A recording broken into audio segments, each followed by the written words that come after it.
Hasan Madina tours and travels का सिर्फ एक ही मकसद, हर गरीब और साहिब इस्तिताअत उम्मत मुस्लिमा का हज और उम्रा कम से कम रकम में अदा हो। भरोसा आपका, खिदमत हमारी। हैदराबाद पुलिस ने आज चारशंबे के रोज बीआरएस पार्टी के कोडंगल से साबिक रुकन असेंबली पटनम नरेंद्र रेड्डी को केबीआर पार्क के पास से हिरासत में ले लिया। पुलिस ने उन्हें विकाराबाद जिला कलेक्टर और दीगर ओहदेदारान पर लागाचर्ला में हुए हमले में मुबैना तौर पर मुलविस होने के इल्जाम में हिरासत में लिया है। वाज़ेह हो कि पटनम नरेंद्र रेड्डी पटनम महेंद्र रेड्डी के भाई हैं जो अब कांग्रेस में हैं। पुलिस ने इल्जाम लगाया कि एक सुरेश नामी शख्स जो एमएलए नरेंद्र रेड्डी का पैरोकार है ने मुबैना तौर पर एमएलए के कहने पर गांव वालों को हमले के लिए उकसाया था। लागाचर्ला वाक़े के सिलसिले में पुलिस ने 3 मुकदमा दर्ज किए हैं, जबकि मंगल को 16 किसानों को गिरफ्तार करके रिमांड पर लिया गया था। कोडंगल के साबिक एमएलए नरेंद्र रेड्डी को हैदराबाद में गिरफ्तार करने के बाद कोडंगल की अदालत में पेश किया गया, जहां अदालत ने उन्हें 14 दिन की जुडिशियल रिमांड पर भेज दिया। इस सिलसिले में आईजी सत्यानारायणा ने मीडिया से बात करते हुए तफसीलात बताई। उन्होंने कहा कि तमाम सबूतों के साथ कोडंगल के साबिक एमएलए नरेंद्र रेड्डी को 14 दिन की रिमांड के लिए अदालत में पेश किया गया था।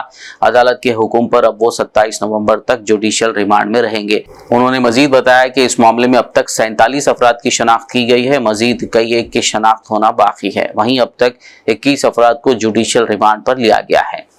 మొన్న జరిగిన లగచర్ల ఇన్సిడెంట్లో 47 మంది అక్యూజ్డ్ని సోఫార్ ఐడెంటిఫై చేయడం జరిగిందండి.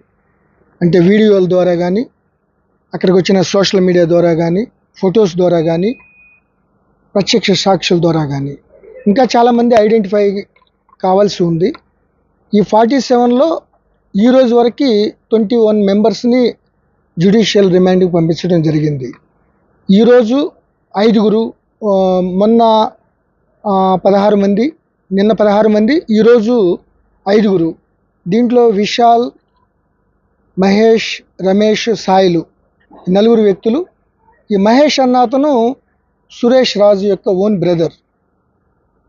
అదేవిధంగా పట్నం నరేందర్ రెడ్డి గారు అనే ఆయన కూడా దీంట్లో సాక్ష్యాధారాలతో, సాంకేతిక సాక్ష్యాధారాలు, మిగతా సాక్ష్యాధారాల మీద ఆయన కూడా అరెస్ట్ చేసి జ్యుడిషియల్ రిమాండ్కి పంపించడం జరిగింది. ఇప్పుడు వరకు 21 మందిని ఈ యొక్క అటాక్కి సంబంధించిన కేసుల్లో రిమాండ్ చేయడం జరిగింది. మిగతా వాళ్ళ కోసం 4 టీంలు గాలిస్తున్నాయి. ముఖ్యంగా సురేష్ రాజు, దేవదాస్, గోపాల్ నాయక్, విజయ్, విఠల్ వీళ్ళందరూ కూడా చాలా ప్రామినెంట్ రోల్గా చేశారు. దీనిలో మా యొక్క ఇన్వెస్టిగేషన్, ఈరోజు వరకు జరిగిన ఇన్వెస్టిగేషన్లో సాంకేతిక పరంగా మిగతా ప్రత్యక్ష సాక్షులు, పరోక్షమైన అనాలిసిస్ అన్నీ కూడా చేసిన దాన్ని బట్టి 42 మంది ఫస్ట్ మేము ఐడెంటిఫై చేసిన దాంట్లో 19 మందికి ల్యాండ్ లేదండి. 19 మంది ఈ యొక్క టీజీఐఐసి ద్వారా ఎక్విజిషన్ కోసం కలెక్టర్ గారు, కడా స్పెషల్ ఆఫీసర్ గారు, అడిషనల్ కలెక్టర్ గారు ఏదైతే పబ్లిక్ ఒపీనియన్ కోసం చెప్పారో 19 మంది ఈ యొక్క దాడిలో పాల్గొన్న 19 మందికి ల్యాండ్ లేకపోవడం కానీ, లేకపోతే 1-2 ఎకరాలు ఉన్నా కూడా వాళ్ళు దే ఆర్ నాట్ లూజింగ్, ఆ యొక్క నోటిఫికేషన్లో వాళ్ళు లేరు. సో సంబంధం లేకుండా వచ్చారు వాళ్ళు. అన్నిటికన్నా మించింది ఏంటంటే, ఎవరైతే ఈ మహేష్, సురేష్ రాజ్ అనేవాళ్ళు మెయిన్గా దాడికి కలెక్టర్ గారిని ఒక ట్రాప్ లాగా తీసుకుని వెళ్ళాడు, అతను కూడా they are not losing land. Suresh Raju కానీ, వాళ్ళ బ్రదర్ ఈరోజు అరెస్ట్ చేసిన మహేష్ కానీ, వాళ్ళు ఈ యొక్క నోటిఫికేషన్ టీజీఐసి ల్యాండ్ ఎక్విజిషన్లో భూమి కోల్పోవడం లేదు. అసలు ఆ నోటిఫికేషన్లో వీళ్ళది లేదు. 2-3 ఎకరాలు, 3 ఎకరాలు ఎంత ఉందని చెప్తున్నారు కానీ, బట్ అది దీంట్లో లూజ్ అవ్వట్లేదు. అయినప్పటికీ వాళ్ళు వచ్చి కలెక్టర్ గారిని ఏదో మాటలు చెప్పి తీసుకెళ్ళటం అనేది మేము ఏదైతే ముందు నుంచి అనుమానిస్తున్నామో ఇది ఒక ముందస్తు ప్రణాళిక, కుట్రలో భాగంగా వీళ్ళు కావాలని చేయడం జరిగింది. అదేవిధంగా లగచర్లలో మేము ఇన్వెస్టిగేషన్లో ఫస్ట్ 57 మందిని అదుపులో తీసుకున్నాం.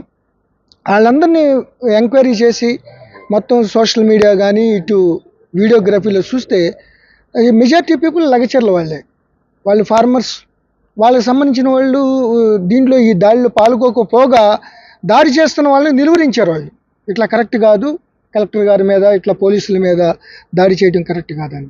సో ఇవన్నీ కూడా ఈ యొక్క ఇన్వెస్టిగేషన్ ఇంకా కొనసాగుతుంది.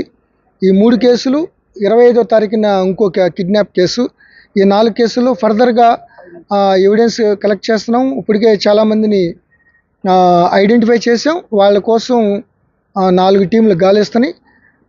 అతి త్వరలో కూడా అందరినీ పట్టుకోవడం జరుగుతుంది. ఇంకా ఇంకా కొంత టెక్నికల్ డేటా, కాల్ డేటా రావాల్సి ఉంది. ఇంకా డీప్గా మేము ఎంక్వైరీ చేస్తున్నాం. డ్యూ కోర్స్ ఆఫ్ ఇన్వెస్టిగేషన్లో మేము ఫర్దర్గా యాక్షన్ తీసుకోవడం జరుగుతుంది. Hasan Madina tours and travels का सिर्फ एक ही मकसद हर गरीब और साहिब इस्तिताअत उम्मत मुस्लिमा का हज और उम्रा कम से कम रकम में अदा हो। भरोसा आपका, खिदमत हमारी। उम्रा का अपना सफ़र हमारे साथ तय करें। हैदराबाद से जिद्दा और जिद्दा से हैदराबाद तक हमारी मुकम्मल जिम्मेदारी के साथ। स्टार और डीलक्स उम्रा पैकेजेस, डायरेक्ट फ्लाइट, रोज़ाना 3 वक्त का लजीज हैदराबादी खाना, आलिम दीन की रहनुमाई में 2 दफ़ा उम्रा की अदायगी, 300 मीटर्स मक्का और 100 मीटर्स मदीना के स्टार होटल्स में क़याम, मक्का और मदीना की खुसूसी ज़ियारतें, laundry service, AC bus transportation, shoulder bag, hand bag, अहराब, जमजम, सिम कार्ड का फ्री गिफ्ट। इसके साथ ज़्यादा ज़ियारतों की सहूलत भी मौजूद। इमाम और मौज़िन साहिबान के लिए ख़ास डिस्काउंट। बुजुर्ग हजरात के लिए एक पर्सनल खिदमत गुजार हैदराबाद से हैदराबाद तक हमेशा रहेगा। स्कूल, कॉलेज स्टूडेंट्स और टीचर्स के लिए खुसूसी डिस्काउंट। अंबिया कराम की ज़ियारतें जिसमें बगदाद, नजफ, करबला का मुकम्मल पैकेज कम से कम प्राइस में। अगर आप 3 महीने पहले बुकिंग करते हैं तो 13% और रमज़ान उम्रा बुकिंग भी पहले करवाने पर ज़बरदस्त डिस्काउंट रहेगा। कनाडा, ऑस्ट्रेलिया, न्यूजीलैंड, यूरोप के विजिट और वर्क परमिट वीज़ा की सहूलत भी सक्सेस गारंटी के साथ दस्तयाब है। Hasan Madina tours and travels, Subhan colony, Ballaguda, Hyderabad.